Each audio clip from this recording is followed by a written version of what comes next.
Hey guys, welcome back to the channel. Today we're talking about my top 20 midfielders coming into 2026. The main guys in the middle racking it up and accumulating the ball at will. So let's start with the cream of the crop here, and in my mind it is still Marcus Bontempelli, who is the main man in the midfield.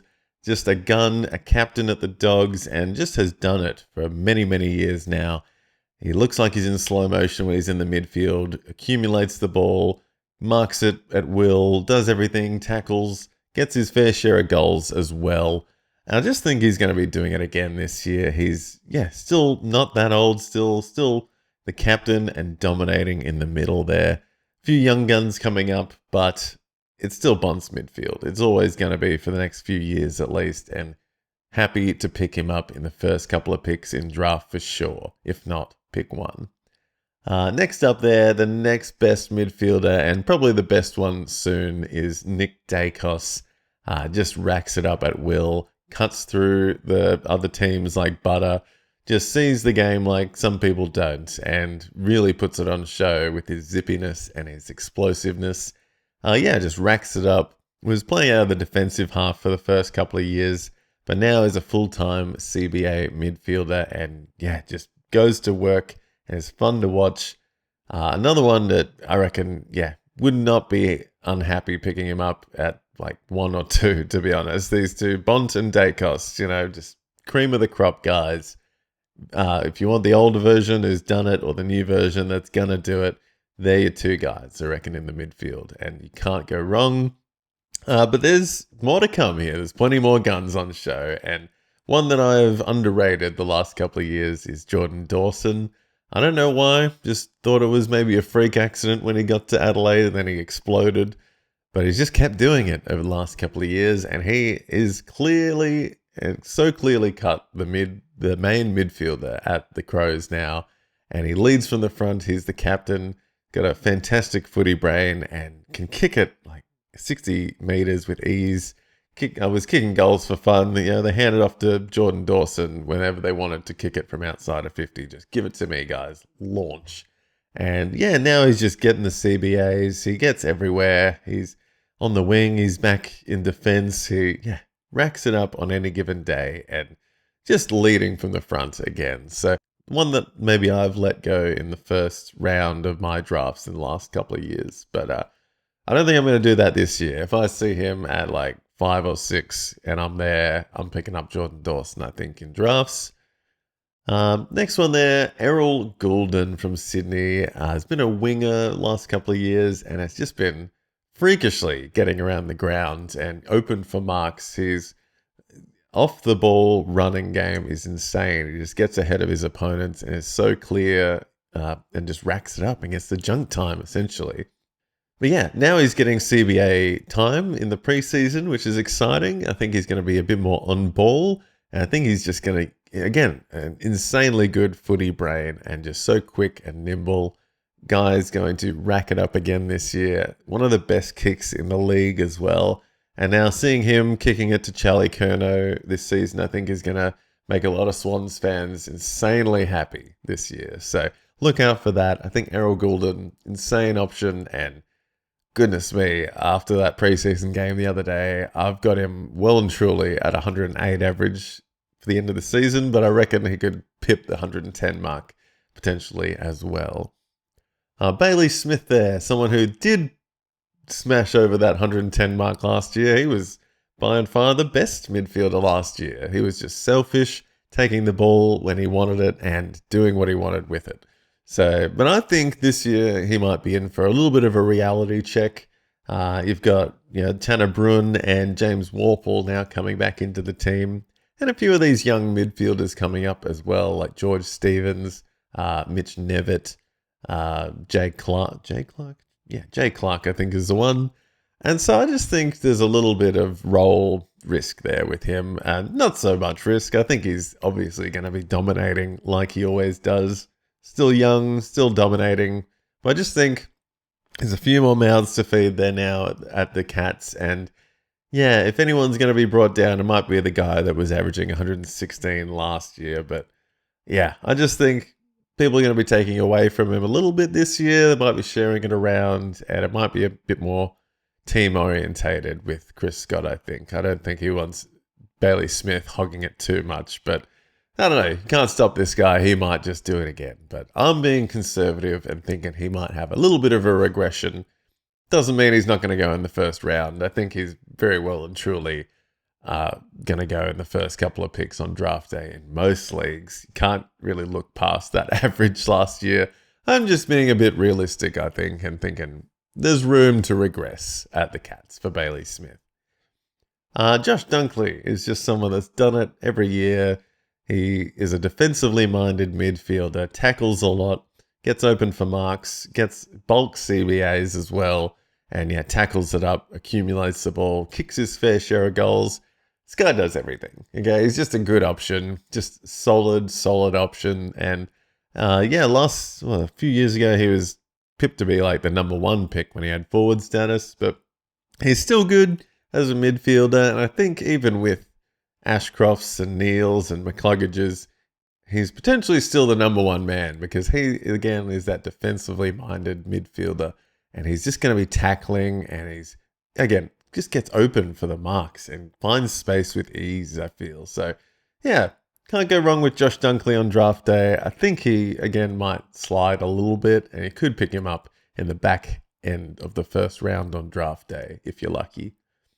Here we go with Jai Caldwell, in my mind. Came onto the scene last year in a big way, but only managed like 11 games, I think. So there is that element of risk durability with him. He's a bit injury prone, but his output last year was insane. He was hitting some huge high ceilings in the games that he did play, and he only got his average brought down because of injury, really. So if he is on the park every which week, I don't think it's out of the question to say he'll be 104 average, if not higher, to be honest. This guy has some freakish accumulating ability and gets pretty selfish when he wants to in the middle. So look out for Jai Caldwell if he's fit. I think he's going to be firing again this year.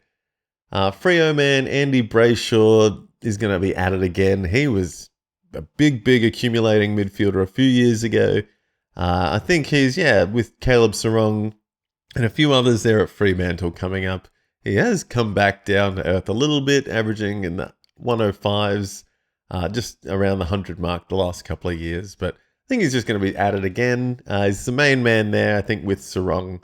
I'll talk about Sarong in a second, but Brayshaw accumulating, defensively minded again, bulk CBAs. It's him and Sarong every day of the week. Can't go wrong with him again. Gonna be averaging over 30 disposals this year, I reckon. And probably well over the 100 mark again. So can't go wrong.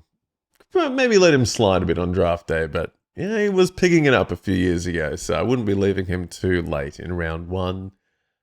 I reckon Will Ashcroft is going to be potentially one of the best midfielders this year, fantasy-wise. Finished off last year with a final 3 or 5 game average of 115. His final series was insane. I think that was, well over 110 average there. And I just feel like he is coming into it now after the year he had off with the ACL, obviously, which you could say he's really only played 2 years of football in his 3 years. And so you could call this one the 3rd-year breakout in my mind. And I think he's definitely going to be over the 100 mark by the end of the season. I reckon it's going to be his midfield by the end of the season too. I think he's going to get real selfish and just accumulate at will like he always does, to be honest. He's one of the most balanced midfielders you will see out there. Tackles, marks, kick-to-handball ratio is pretty damn even. And just is going to be there every week. And bulk CBAs, it's going to be his midfield soon. So 103 average, I don't think is out of the question. And goodness me, it could be more. Hopefully, it's going to be more, I reckon. He could be in for a big season.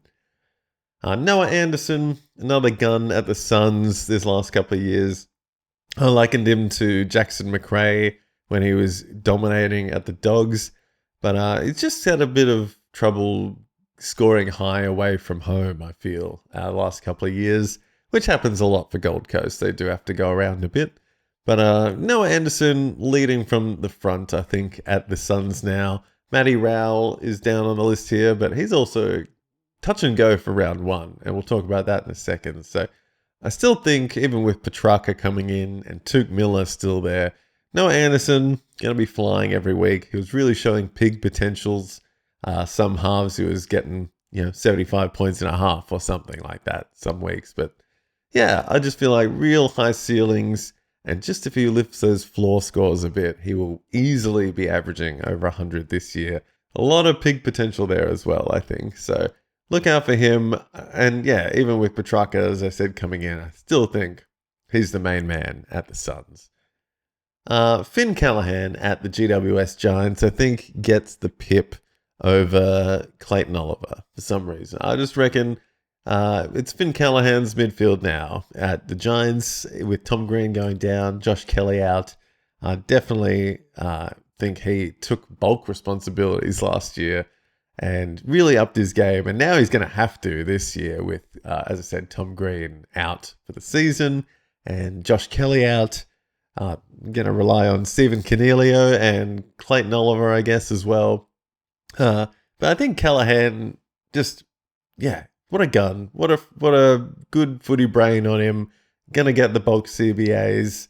I underestimated him a couple of years ago. I traded him out from one of my drafts, and I regret it ever since because, God, he can pick it up. He really can. And he's just awesome to watch on the footy field. Just good head on his shoulders. And now going to get bulk responsibility with Tom Green out, I think. And he could be flying. A little bit of a niggle in the preseason, though. And hopefully he's ready for round one. If he is, and he'll be ready very shortly after that, if not. But yeah, going to be a gun for the Giants and could see him going very early in the second round on draft day. Zach Merritt, been a Jet for years. I've said a few times this preseason, I think he's going to regress a little bit though, purely because I think Essendon are looking to blood more guys on ball and maybe get away from the Zach Merritt dominant midfield time. He is a Jet. He's always going to be a Jet, accumulating the ball at will. But I just feel like, as I said, Jai Caldwell maybe being around a bit more. Darcy Parish coming in, apparently having a great preseason. And he's on the list too at the bottom there. But I just feel like maybe we've seen the last of Zach Merritt's pigging, maybe. I think he's going to be consistent. I just don't think he's going to be hitting the high ceilings he used to again. So, good one in drafts. I think you can maybe fade him a little bit to the end of round one. But, if you see him there at round two, jump on that. I think he'll be fantastic and consistent again. Jack Steele there. I think he will be the main man at Melbourne now. And after a preseason game, I'm very much convinced that he is the main man there.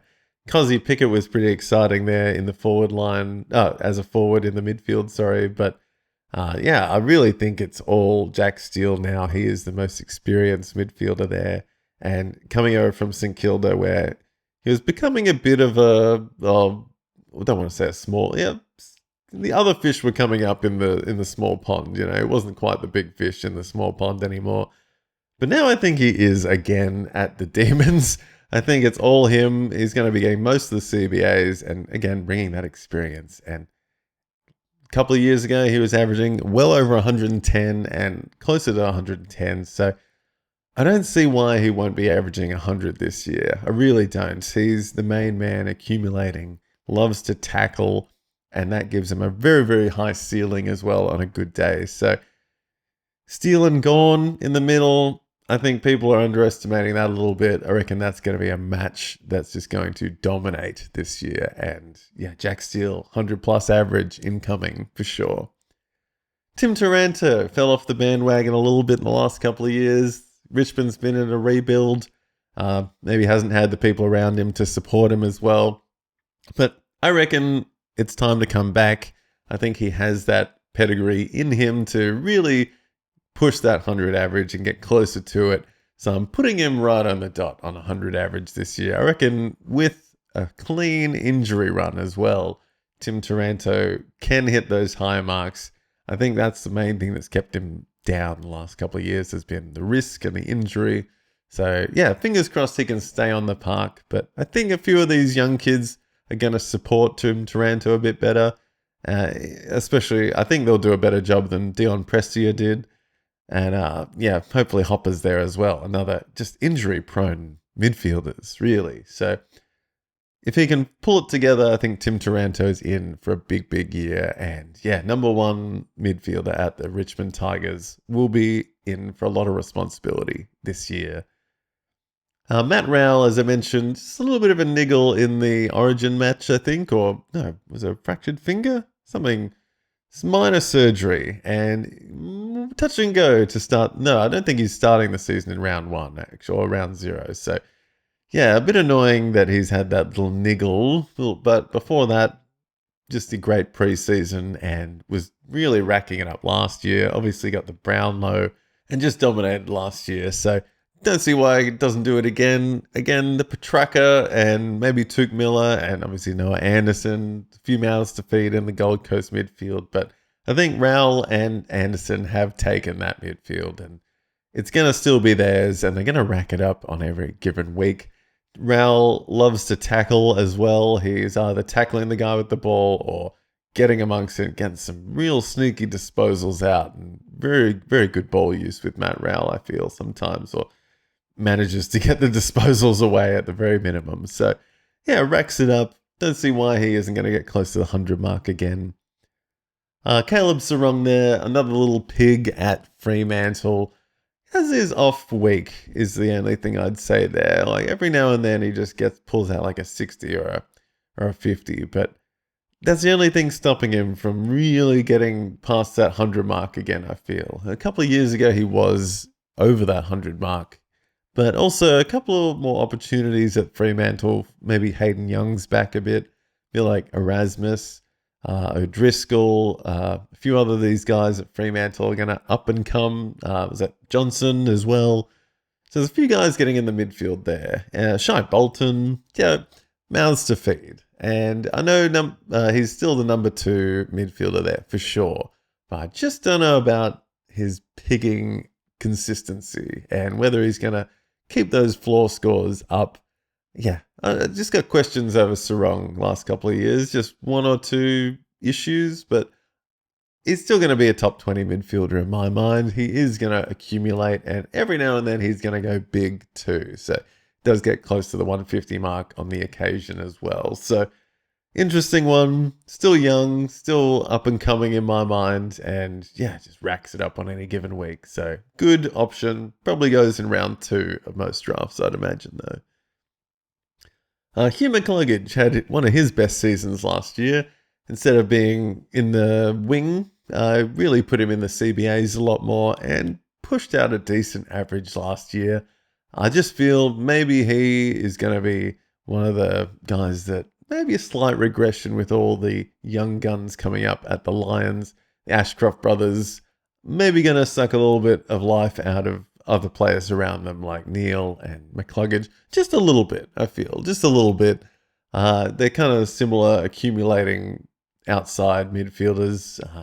Yeah, McCluggage not the guy to get in amongst it. I feel like he's really that Jack McRae outside midfielder that just, yeah, good kick to handball ratio, yeah, chaining plays together with ease, and the unsung hero of a good midfield unit, I feel. So, again, I think he's going to have a great year, but just a lot of mouths to feed at this Brisbane midfield. I haven't even got Lachie Neale on this list, but apparently he's been flying as well. So many mouths to feed, plus a couple of Ashcroft brothers as well. So we'll see how McCluggage goes. I just feel like he's going to have a consistent season, just not the same levels as last year, perhaps. Clayton Oliver here, I chucked him on the list because I think he's going to get back to some kind of form. He's got the opportunity. He feels like he's in a better place at the Giants now. Tom Green's gone down, as I mentioned before. I feel like he is going to be relied upon to bring that experience now. So he needs to, I think he's got his head on straight, and he's going to need to now with so much responsibility on his shoulders. And if he takes it on, if he can do what he did 3 years ago, it wasn't that long ago when he was chunking out 100 plus averages for fun. I don't see why he can't get close to that again at a new club. Is he going to be that new club benefact feeling that we saw from Bailey Smith and a bunch of others over the years? New clubs really do make a huge difference for these kind of players. So I don't see why high 90 average for Clayton Oliver isn't out of the question. I was even putting him over the 100 mark after the Tom Green years, but I was like, hold it back a bit, Ewan. Don't go crazy. But maybe, very maybe. Clayton Oliver, look at those numbers a few years ago, just dominated, and that's exciting. And in the awfulness of the Tom Green injury, maybe we'll see some flourish like Clayton Oliver or Finn Callahan and really push it up even further than what I've got them here, hopefully. Zach Butters for Port Adelaide. God, he's a grunt. He's an absolute grunt of a player. Cuts through the midfielders on the opposition team like butter. No pun intended. Or is it? But yes, absolutely dominates on every week. And very, very selfish footballer as well, which is good to see. He's got a couple of guys in the middle there helping him out, though. I feel like Will Brodie might come into his own again this year. And obviously you got Jason Horne-Francis and Ollie Wines coming back in the first couple of weeks. But I feel like it is Zach Butters' midfield now. Connor Rosie's gone back to defense. And yeah, Butters is just a grunty CBA and accumulating midfielder, which, yeah, so fast. I can't think right now of a faster player than Butters on a good day. He really does fly through the opposition team when he wants to, which is exciting and fun to watch. And yeah, selfish footballer, which is a very good thing on a good day. I just think like, yeah, number one midfielder there now and gonna gun it again. People think he should be over 100 average, but he's never done it, in all honesty, is the other thing. He's never quite gone the 100. He just needs to lift those floor scores, and yeah, he just has one or two games a year where he just falls off a little bit, I feel. So if he can bring that up, maybe 100 plus, but I'm not putting him down for 100 plus just yet. I think he's still going to be around that 98 average by the end of the season. And then finally here, I've got another Essendon boy on this list, and that is Darcy Parish. Wasn't too keen on Essendon guys last year, but for some reason, there's 3 on this list now, and I've seen enough of Darcy Parish this preseason to think he's going to get back close to that form a few years ago. He's been injury prone the last couple of years. He's been out a lot and just has not been able to get back to it. So why this year? Well, so far it's holding together. So far it's looking good for Darcy Parish. I feel like, again, with the Zach Merritt situation and a bit of a reshuffle that's needed at the Bombers, he needs to get back to it. He needs to bring some responsibility and some experience to this Essendon midfield. I think he's going to do it. I think he's going to get back to close to 30 disposal average for the season and really rack it up. Whether that's 100 plus, I don't know, but I'm definitely putting him right up my list this year. I don't see, he could be a very, very nice sleeper on draft day, and I wouldn't be leaving him too late though. Maybe at least by the 4th or 5th round, if he's not off the board, I'd be picking up Darcy Parish. Nice sleeper if you've gone a bit in the other positions on draft day. Get a nice midfielder. I don't think you'll be disappointed. I reckon he's going to rack it up. Well, there you go, guys. There's 20 midfielders that I've got my eye on coming into the season. There's a lot more there, though, and I'd love to hear your opinion on it. I don't even have any of my Hawks on this list, but yeah, maybe they're not going to grunt it up as much as these guys are. But let me know in the comments who you think is going to be smashing out in the midfield for your team. And yeah, like and subscribe, guys. Please follow me below and on social media. And come and play some Game Day Squad with me. Use the code word MONSTAR to get 80 free packs and start playing and collecting cards today. Collecting cards mixed with fantasy. It's a bit of fun, and get on board before the new season and come join me there. So thanks a lot, guys. I'll see you in the next video.